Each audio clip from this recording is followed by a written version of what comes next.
इसका सॉल्यूशन जन आंदोलन है। सड़कों पर तो आप पहले भी उतरे थे। नहीं, अभी उस तरह से उतरे नहीं हैं, उतरेंगे।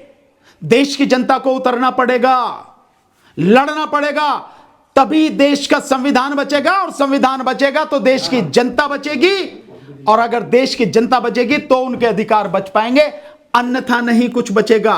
तो जन आंदोलन करना पड़ेगा, देश की जनता को तैयार हो जाना चाहिए। और जन आंदोलन सबसे पहले करना है इस देश के मुख्य चुनाव आयुक्त, या यूं कहो कि भारत चुनाव आयोग के खिलाफ सबसे जबरदस्त जन आंदोलन करना पड़ेगा, क्योंकि यही एक गुंडा आज की तारीख में देश के संविधान को खत्म करने के लिए सरकार की गुलामी करते हुए अपना पूरा नैतिक पतन कर चुका है। इसके लिए आंदोलन करना पड़ेगा, और जब देश की जनता आंदोलन करेगी तभी होगा। रही अदालत, क्योंकि अदालतों में भी कोई न्याय नहीं है। एसआईआर गैर संवैधानिक, गैर कानूनी फिर भी चलती रही, और पिटीशन वही की वही पड़ी है। बिहार का चुनाव भी हो गया, यहां के चुनाव भी हो गए, एसआईआर चल रही है, पिटीशन वहीं पड़ी है। सो अदालत कुछ करने वाली नहीं। बंगाल में ही क्यों फोकस है बीजेपी का? क्या करेगी बंगाल? अगर भाई, बंगाल अपने आप में एक बहुत मजबूत राष्ट्र है, वो मजबूत प्रदेश है, बहुत मजबूत प्रदेश है। सो वहां से अगर आप सत्ता हासिल कर लेते हैं, और केवल ये नहीं है, बंगाल में क्यों है, इसका कारण और भी है। अगर आज की तारीख में देखिए, देश के संविधान को खत्म करने के लिए अनुच्छेद 368 के साथ 3 शर्तें चाहिए। एक, हर सदन में, यानी लोकसभा में है तो बहुमत, एक शर्त यह है कि बहुमत का जो उसको समर्थन होना चाहिए, जो भी मतलब संविधान को खत्म करने के लिए संशोधन विधेयक लाया जाएगा, तो एक तो बहुमत होना चाहिए। 543 लोकसभा सदस्यों की संख्या है तो 272 चाहिए कम से कम।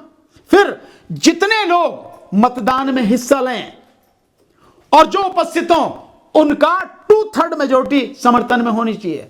और तीसरा है कि देश के आधे राज्यों का समर्थन चाहिए। जब अनुच्छेद 54, 55, 63, 71 और 241, 279A, इन सब में संशोधन करना पड़े तो आधे राज्यों का समर्थन चाहिए। और बीजेपी के पास अभी तक इस समय 13 राज्यों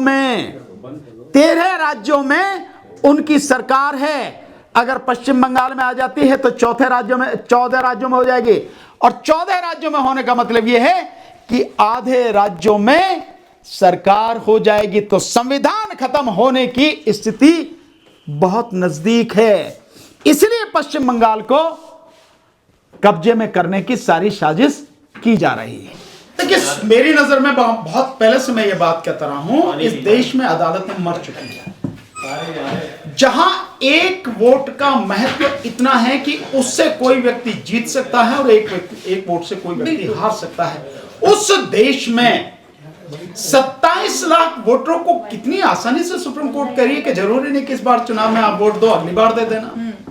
मतलब सुप्रीम कोर्ट के स्तर पर इससे घटिया कार्य कुछ नहीं होगा, इससे बड़ा संविधान के विरुद्ध कार्य कुछ नहीं होगा। देश के नागरिक के जो मूलभूत अधिकार हैं, जो उनका सबसे बड़ा अधिकार है, उस अधिकार को खत्म करने के लिए इससे घिनौना काम और कुछ नहीं होगा, जो ये सब कुछ किया जा रहा है। जिस अदालत की जिम्मेदारी है वो हर व्यक्ति के अधिकार की रक्षा करे, वही उन लोगों के साथ में, उस संस्था के साथ में खड़ी हो गई है जो संस्था इस देश के लोकतंत्र को खत्म कर रही है, देश के संविधान को खत्म करने पर लगी हुई। देखिए, ये बहुत एक सोची समझी साजिश है। जहां तक बात हिंदू मतदाताओं की है, अगर हम उनको कह रहे हैं तो क्या हिंदू मतदाता खिलाफ नहीं है? भाई, देश का जिस तरह से बीजेपी ने बेड़ा गर्क किया है, लोगों के अधिकार छीने हैं, महंगाई चरम पर है, लोगों को दवा, डॉक्टर, अस्पताल नहीं मिल रहे हैं, एजुकेशन खत्म की जा रही है, रोजगार मिल नहीं रहा है, ऐसी स्थिति में क्या हिंदू लोग बीजेपी के खिलाफ नहीं? बहुत बड़ी संख्या में खिलाफ। उनका मकसद ये है, क्योंकि उनका जो पन्ना प्रमुख है वो बहुत रूट लेवल तक काम करता, तो उसकी वजह से उन्हें सारी जानकारी है कि कौन वोट उन्हें मिलेंगी, कौन उन्हें वोट नहीं मिलेंगे। इसलिए इलेक्शन कमीशन के माध्यम से उन तमाम वोटों को काटने का प्रयास किया गया है जो वोटें बीजेपी के अगेंस्ट हैं और बीजेपी की जीत निश्चित हो उसको सुरक्षित करने के लिए सारा काम किया गया है। सो इतने लोगों का मैं कह रहा हूं, आप 33% की बात कर रहे हैं आप, मैं ये कह रहा हूं कि एक भी व्यक्ति का अगर वोट कटता है तो इलेक्शन कमीशन के लिए, इस देश की अदालत के लिए इससे ज्यादा डूब मरने वाली कोई स्थिति होगी नहीं कि तुम्हारे अधिकार में है सब कुछ, तुम्हारे कंट्रोल में है सब कुछ।